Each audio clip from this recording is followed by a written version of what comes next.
Namaskar, I am Santosh Kumar Sahu. Welcome you all to a new session of the series. Dear friends, we have already discussed 60 questions of the series. So today we will see from the next question. Our next question is question number 61. यहाँ आपको अभिकथन और तर्क से दिया गया है, assertion and reason. So we have to read two statements. First one is assertion, then second one is reason. Then we have to give the answer according to the statements.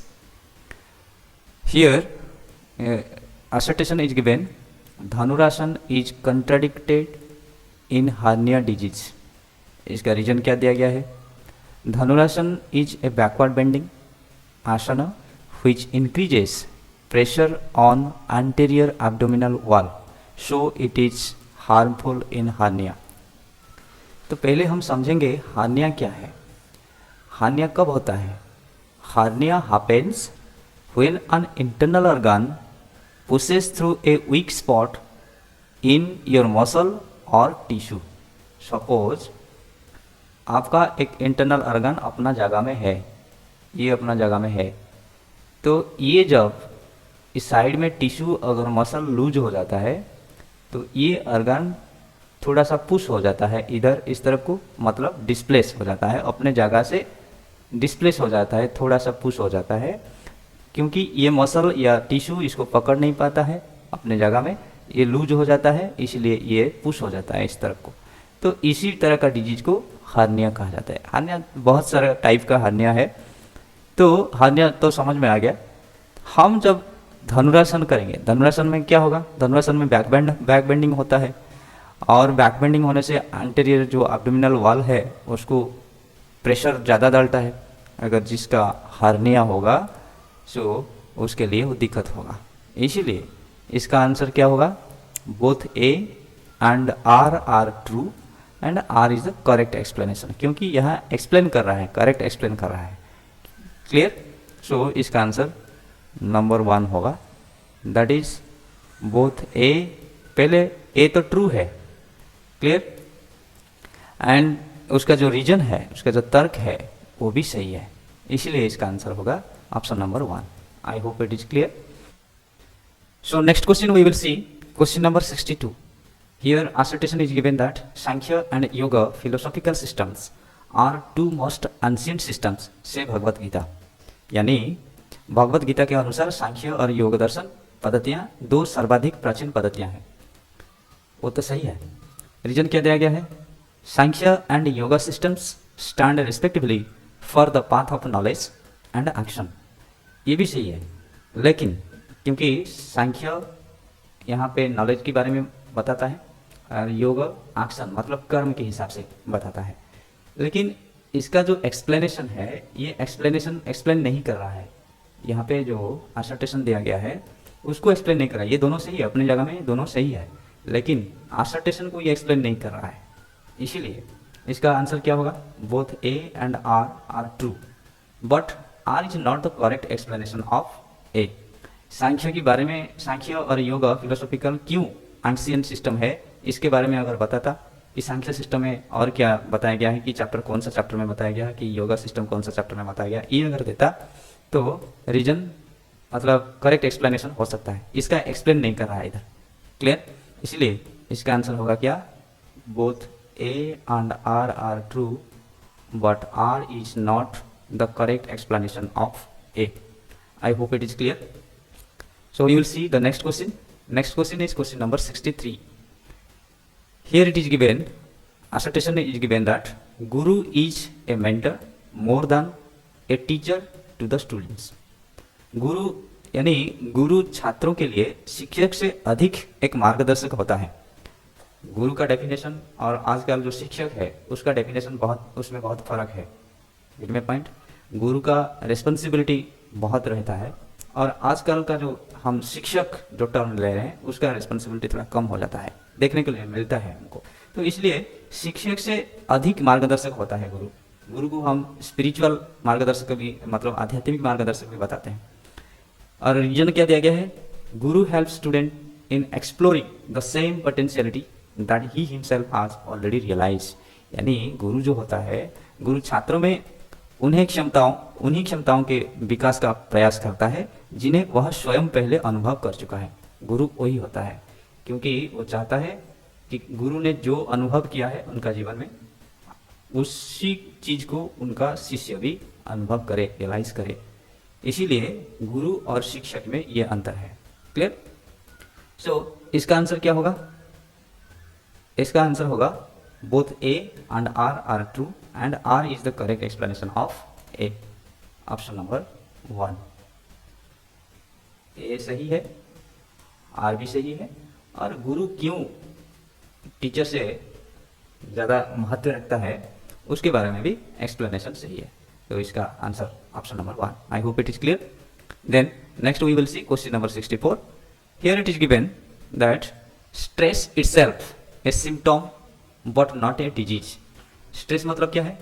तनाव। तनाव अपने आप में एक लक्षण है, तनाव एक डिजीज नहीं है।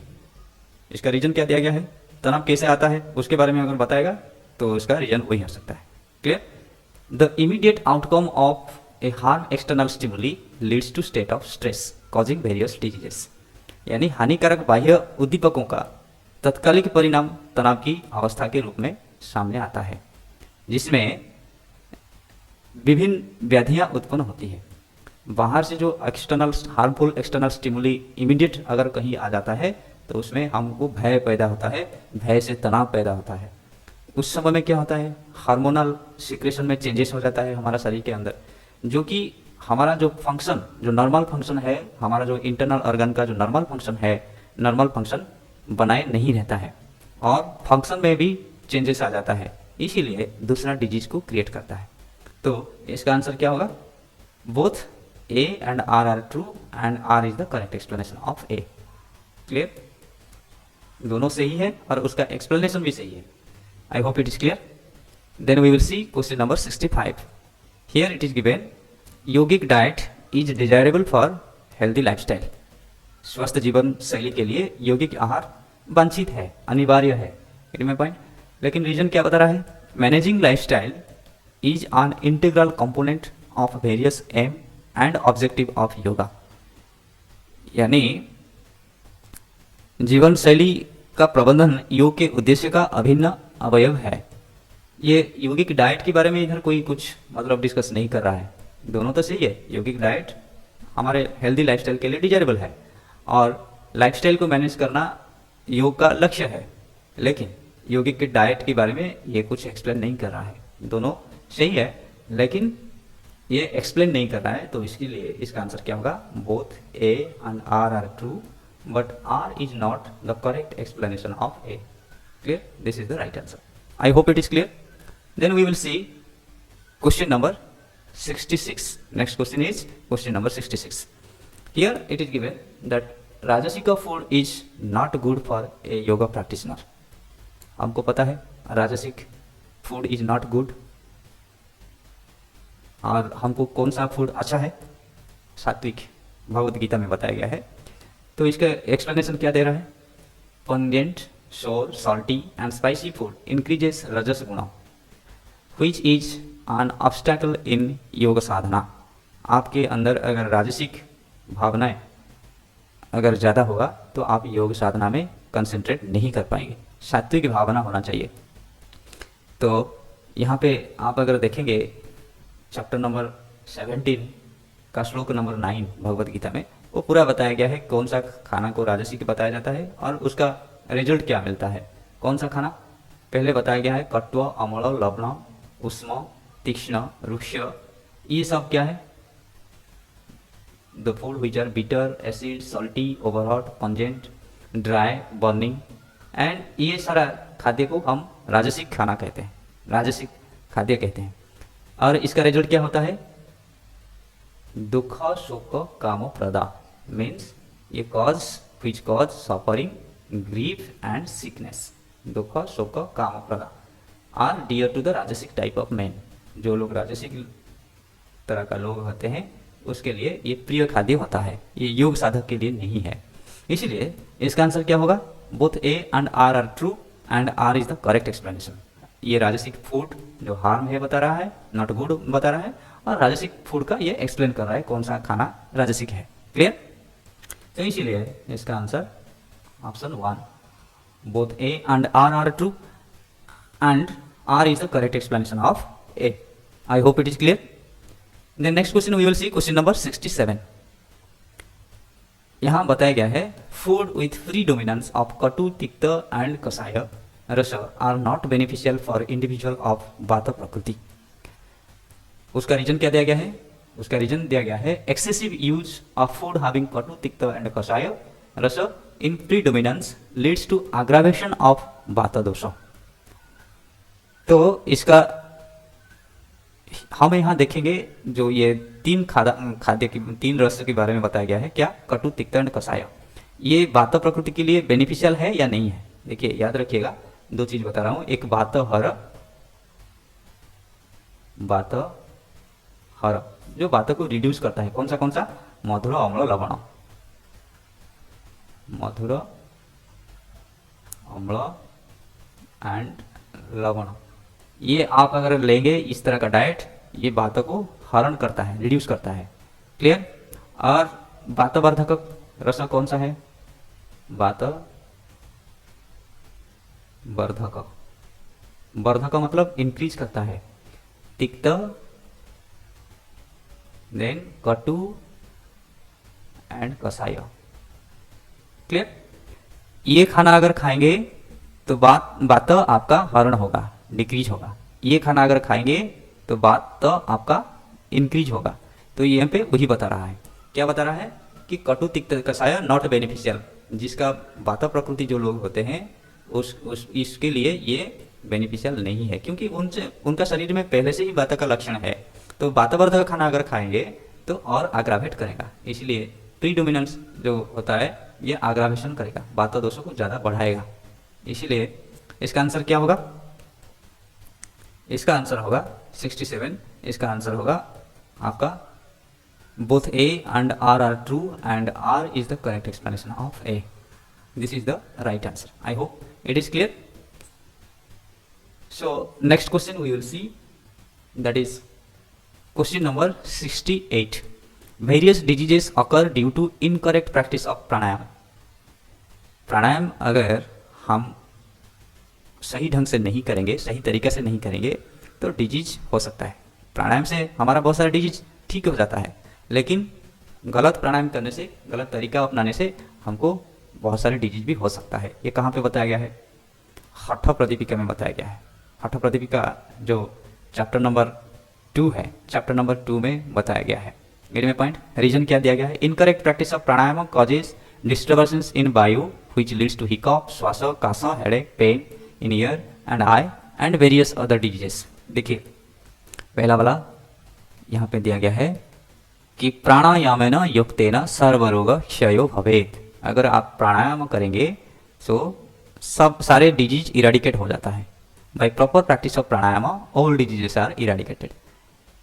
उसके बाद क्या बताया गया है? अयुक्त अभ्यास योगेन। अयुक्त अभ्यास मतलब इन प्रॉपर प्रैक्टिस क्या होगा? सर्व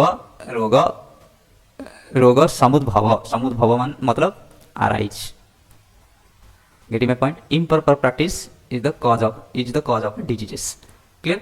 तो कौन सा डिजीज होता है बताया गया है? हिकॉप, हिक्का, श्वासश्च, काशश्च, शिरः कर्णक्षि वेदना भवति विविधा रोगा पवनस्य प्रकोपतः। मतलब hiccup, asthma, cough, headache, ear and eye pain and various other diseases are due to disturbances of vital air.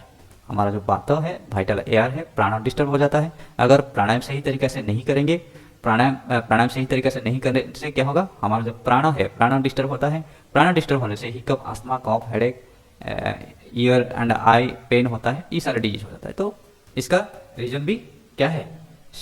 सही है। सो इसका आंसर होगा both A and R are true and R is the correct explanation of A. Option number 2, this is the correct answer. Clear? Then next question, question number 69। ये भी हठ प्रदीपिका से आया है।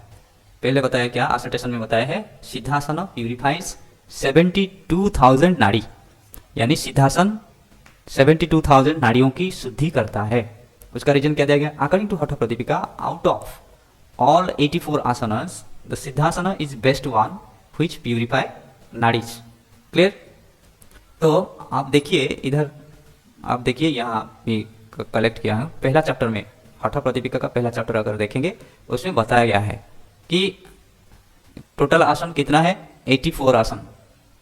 All 84 asanas siddhasana should always be practice. क्यों practice करेंगे?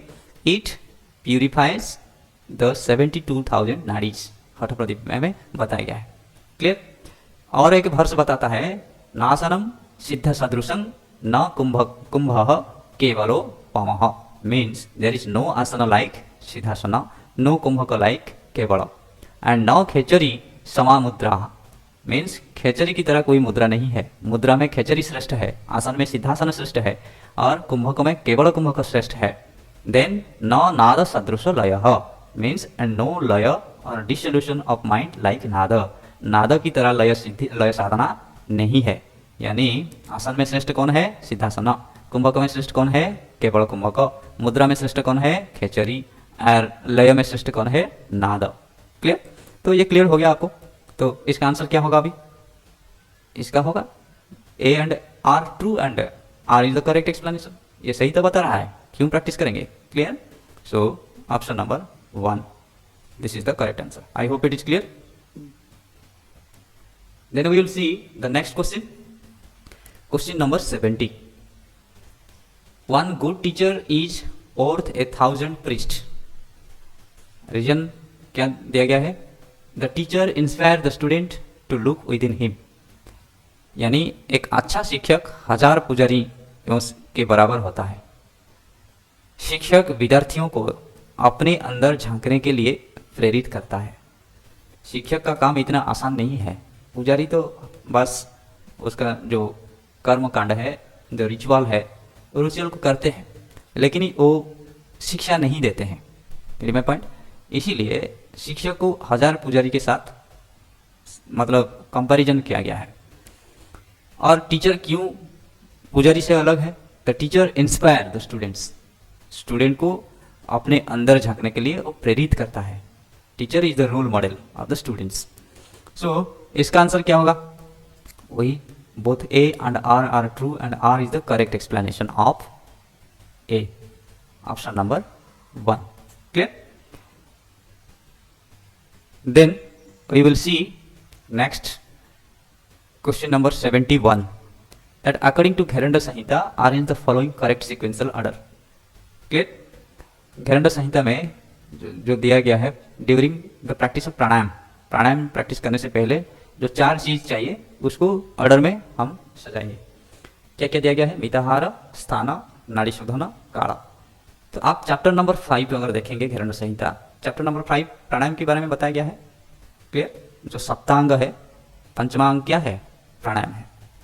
वहां पे बताया गया है आदौ स्थानम, मतलब पहले स्थान, स्थान के बारे में यहाँ बताया गया है।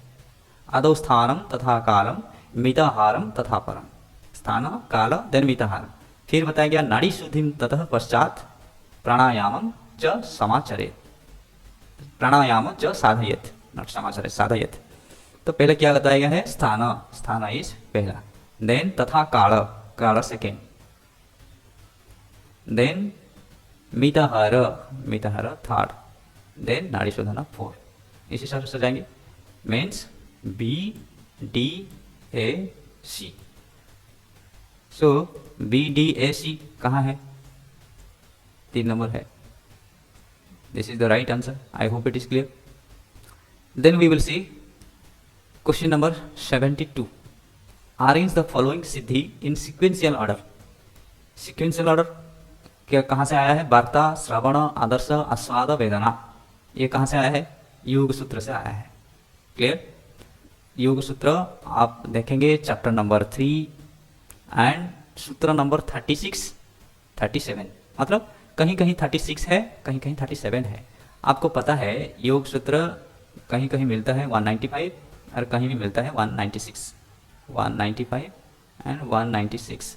जहाँ पे 196 है वहाँ 37 नंबर सूत्र में मिलता है, और जहाँ 95 बताया गया है 36 में मिलता है। व्यासभाष्य अगर आप देखेंगे, व्यासभाष्य में 195 सूत्रों के बारे में बताया गया है और 36 नंबर सूत्र है क्या, ततः प्रतिभ श्रावण वेदना दर्श वार्ता दर्श स्वाद वार्ता जायन्ते। पहले बताया गया है क्या, प्रतिभ, प्रतिभ मीन्स प्रिसाइंस, क्लियर, पहला है ये। सेकेंड श्रवण मीन्स हायर हियरिंग, श्रवण, प्रतिभ दिया गया क्या, प्रतिभ नहीं दिया गया, श्रवण, तो ये पहला होगा। देन वेदना मीन्स हायर टच, वेदना दिया गया है, इसमें जो दिया गया है उसी हिसाब से हम बनाएंगे वेदना। देन आदर्श, आदर्श दिया गया है 3। देन आस्वाद, आस्वाद मीन्स हायर टेस्ट, आस्वाद दिया गया है, ये 4 नंबर, बाकी जो रहेगा वो 5 हो जाएगा। Varta higher smell, clear. So B E C D A, BECDA, option number 2। I hope it is clear. Next question, question number 73, arrange the following in sequential order, viparyaya vikalpa pramana स्मृति निद्रा। ये कहाँ से, योग सूत्र से आया है। एडी में पॉइंट, योग सूत्र कौन सा, चैप्टर नंबर 1 पहला वाला जो समाधि पाद है, सूत्र नंबर 6 में मिल जाएगा, प्रमाण विपर्जय विकल्प निद्रा स्मृतय। एडी में पॉइंट, प्रमाण, प्रमाण विपर्जय विकल्प निद्रा स्मृति, प्रमाण विपर्जय विकल्प निद्रा एंड स्मृति, क्लियर। ये क्या है, ये वृत्ति है, 5 वृत्ति है, प्रमाण विपर्जय विकल्प निद्रा स्मृति। तो इसका आंसर क्या होगा, CABED, CABED कहाँ है, 4 number, this is the right answer. तो इसलिए मैं बार बार बोलता हूँ योग सूत्र आपको याद रखना है, योग सूत्र को अगर याद रखेंगे उनमें से आपको 1-2 क्वेश्चन तो जरूर मिल जाएगा। उससे पहला वाला भी था, अगर सूत्र याद होगा तो आप सीरियली उसको क्या अरेंज कर सकते हैं, इसमें कुछ भी नहीं है, सूत्र याद है बस, आपको डायरेक्ट क्वेश्चन है ये, clear. Next question we will see question number 74। 74 में दिया गया है arrange the characteristic of mahavayu in sequential order according to Siddha Siddhanta पद्धति। यहाँ पे रेफरेंस दिया गया है, सीधा सिद्धांत पद्धति के हिसाब से हमको इसको करेक्ट ऑर्डर में क्या करना है, अरेंज करना है, क्लियर। सो शोषण, संचालन, धूम्रवर्ण, संचार, स्पर्श। पहले हम देखेंगे कि ये जो महावायु है ये कैसे, उसका मतलब उसका कैसे फॉर्मेशन हुआ है वो बताया गया है। कहाँ पे, चैप्टर 1 में, सीधा सिद्धांत चैप्टर 1 में बताया गया है। फ्रॉम आद्य पिंड, आद्य पिंड, आद्य पिंड कौन है, हम ब्रह्मन कह सकते हैं, शिव कह सकते हैं, यहाँ पे शिव के हिसाब से बताया गया है। आद्य पिंड से पहले कौन सा फॉर्मेशन हुआ, महाकाश, इसको थोड़ा याद रख लीजिए, महाकाश, महाकाश मतलब द स्पेस, क्लियर। फिर महाकाश से क्या हुआ, महावायु, महावायु मीन्स द एयर। फिर महावायु से क्या हुआ, महावायु से महातेज, तेज मतलब द अग्नि, द फायर, ठीक। फिर महातेज से क्या हुआ, महातेज से आपको महासलिल, महासलिल मीन्स द वाटर, जल। देन महासलिल से आपका क्या हुआ, महापृथ्वी, महापृथ्वी, पृथ्वी मतलब क्या, द अर्थ। इनमें से फिर क्या बताया गया है, ये आद्य पिंड से ये सारा चीज का उत्पन्न हुआ है। पहले आद्य पिंड, आद्य पिंड से महाकाश, महाकाश से महावायु, महावायु से महातेज, महातेज से महाशरीर और महाशरीर से महापृथ्वी। तो ये जो हमको पूछा गया है महावायु के बारे में, हर एलिमेंट का 5-5 कैरेक्टरिस्टिक है, क्वालिटी है। इसीलिए महाकाश का भी 5 है, महावायु का भी है, महातेज का ही है, महाशरीर का भी 5 कैरेक्टरिस्टिक है, मतलब 5 क्वालिटी है, महापृथ्वी का भी 5 क्वालिटी है। तो हमको पूछा गया है महावायु, महावायु का क्वालिटी क्या बताया गया है, वही चैप्टर में, पहला चैप्टर में बताया गया है। पहला है संचार। संचार मतलब क्या है? मोबिलिटी, मतलब महावायु मूव कर सकता है, संचार हो सकता है, उसका एक क्वालिटी है, पहला क्वालिटी। सेकंड क्वालिटी क्या है? संचालन। संचालन मतलब कजिंग मूवमेंट, मतलब ये किसी को भी संचालन करके ले सकता है, लेने का कैपेसिटी है, किसी को लेके जा सकता है, खुद मूव कर सकता है और कुछ बाकी ऑब्जेक्ट को भी साथ में लेके मूव भी कर सकता है। होता है या नहीं होता है? तो उसका है कजिंग मूवमेंट। ये दूसरा गुण है, दूसरा क्वालिटी है, कजिंग मूवमेंट। क्लियर? थर्ड है स्पर्श। स्पर्शना, हम उसको टच करके हमको पता चलता है, स्पर्शना, हम देख नहीं सकते हैं। स्पर्शना, टच। देन शोषण, मतलब इनका कैपेसिटी और एक क्वालिटी है जो ड्राई कर सकता है, शोषण।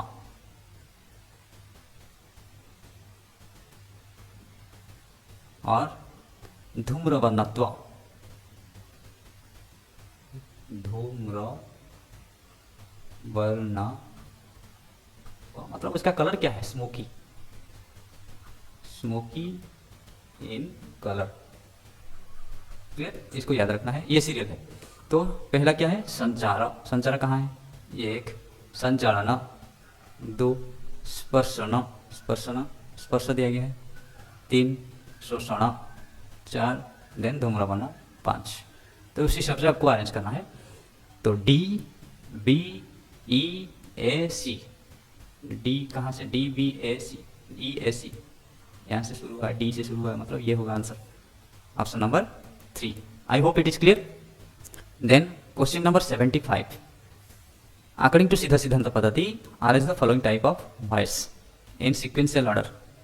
यहाँ पे कोई सीधा सिद्धांत पद्धति चैप्टर नंबर 1 में भी आपको मिल जाएगा। जो वॉइस है, वाक है, वाक का जो टाइप है, क्या क्या उसका टाइप है, उसके बारे में बताया गया है। पहला क्या है बताया गया है, चैप्टर नंबर 1 में ही बताया गया है, परावाक, पश्यंती वाक, पश्यंती, मध्यमा, देन वैशारी एंड मातृका। क्लियर? तो परा कहाँ है? परा 1, पश्यंती नंबर 2, देन मध्यमा 3, वैशारी 4 एंड मातृका 5। तो पहले कहाँ से शुरू हुआ है? C, C E B, C E B A D, option number 2। I hope it is clear. Then we will see next question, that is arrange the following group of vertebrae in descending order according to the position in the body. Descending, ascending मतलब नीचे से, descending मतलब ऊपर से नीचे। Clear? मतलब body की position के हिसाब से ब्रैकेट में दे दिया गया है कि शरीर की पोजीशन के हिसाब से आपको इसको अरेंज करना है। Sacral, lumbar, cervical, thoracic. देखिए यहाँ से शुरू हो रहा है क्या? स्पाइनल कॉलम यहाँ से शुरू होके यहाँ पे एंड हो रहा है। इसको 5 हिस्सा में बांटा गया है। क्या क्या है? सर्वाइकल C1 से C7, हमको पता है कि हमारा स्पाइन में 33 बोन्स है। क्लियर? C1 से C7 मतलब सर्वाइकल में पहले सर्वाइकल आता है, वहाँ पे 7 बोन है, थोरैसिक आता है, वहाँ पे 12 है, फिर लुम्बर आता है L1 से L5, वहाँ पे 5 बोन है, और सैक्रल में S1 से S5, ये भी 5 है। कॉकिक्स में जो यहाँ पे मर्ज होके 4 बोन है, तो इसको मिला के कितना हो जाता है? 33 हो जाता है, 33 वर्टिब्रा कहा जाता है। सो कहीं कहीं 31 भी दिया जाता है, क्योंकि इसको एक समझा जाता है, कॉकिक्स को एक समझा जाता है, तो कहीं कहीं 31 भी दिया जाता है। Clear?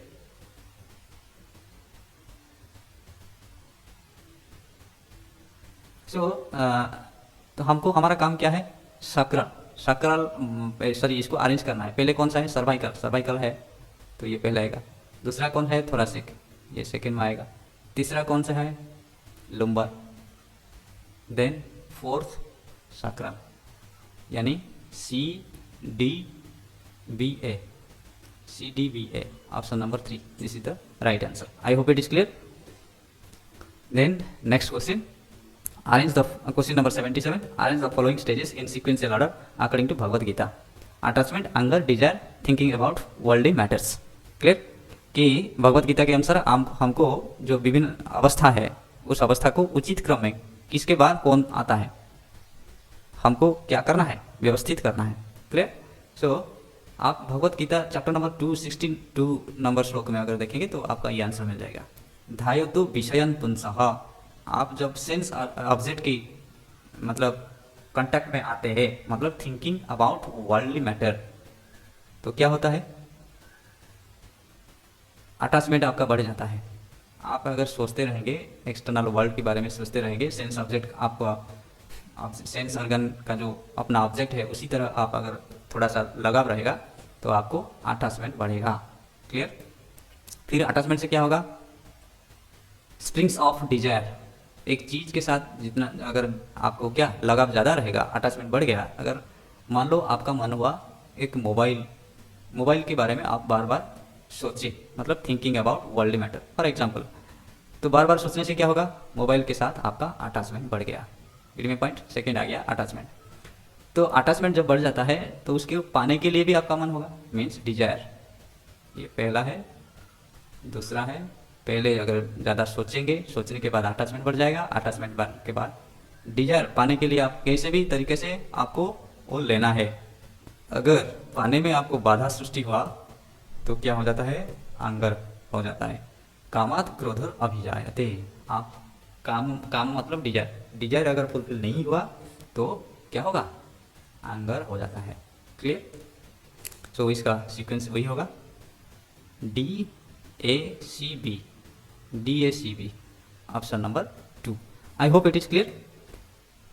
The next question is question number 78। Match the list 1 with list 2, select the correct answer using the code given below. यहाँ पे कुछ संस्कृत का श्लोक दिया गया है और कौन सा कहाँ से आया है उसको पूछा गया है। समत्वम योग उच्यते, योग चित्तवृत्ति निरोध, ये तो पता है आपको, योग चित्तवृत्ति निरोध कहाँ से, योग सूत्र, इसमें कोई डाउट नहीं है, ये 4 है। देन योग कर्मसु कौशलम, दुख योग वियोगम, दुख संयोग वियोगम योग संजितम, ये कहाँ से आया है, ये भी गीता से आया है, ये तीनों गीता से आया है। तो गीता का जो वर्स है मैं यहाँ से लाया हूँ, कलेक्ट किया हूँ, चैप्टर नंबर 2 का 48, 50 एंड चैप्टर नंबर 6 का 23। तो चैप्टर नंबर 48 क्या बताता है, ये 48, योगस्थ कुरु कर्माणि संगं त्यक्ता धनंजय सिद्ध्या सिद्ध्यो समभूत्वा समत्वम योग उच्यते, ये वाला समत्वम योग उच्यते, ये क्या है 48, मतलब ये होगा 2। क्लियर। योग कर्म सुकौशलम कहाँ दिया गया है, बुद्धि युक्तो जहातीह उभे सुकृत दुष्कृते तस्माद योगाय युञ्जस्व योगः कर्मसु कौशलम, योगः कर्मसु कौशलम, ये 50 नंबर श्लोक में को बताया गया है। योग, ये दोनों में कंफ्यूज होता है, समत्वम योग उच्यते और योगः कर्मसु कौशलम, 48 या 50 या 48, ऐसा कंफ्यूज बार बार होता है।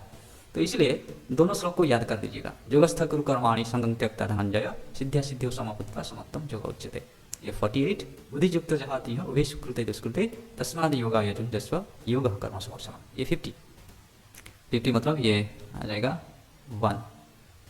देन दुख संयोग वियोगम योग संजितम, मतलब ये इसका पूरा श्लोक यहाँ दिया गया है, तम विद्या दुख संयोग वियोगम योग संजितम, ये स निश्चयेन युक्तव्यो योग अनिर्वीण चेतसा, ये 23 है, चैप्टर 6 भगवत गीता चैप्टर 6 का 23, 3 नंबर, ये वाला 3 हो जाएगा। तो आंसर क्या होगा, आंसर होगा A2, कहाँ दिया गया A2, देन B4, ये C1 एंड D3, यही होगा option number 3। Clear. Then question number 79, match the list 1 with list 2, select the correct answer using the code given below. तो यहाँ पे कुछ थ्योरी दिया गया है, कुछ फिलोसॉफी दिया गया है। पहले दिया गया है सत्कार्यवाद, सत्कार्यवाद किसका है, सांख्य का है। में पॉइंट, सत्कार्यवाद के ऊपर थ्योरी के ऊपर वो बिलीव करता है। क्लियर। सत्कार्यवाद ये हो जाएगा सांख्य का।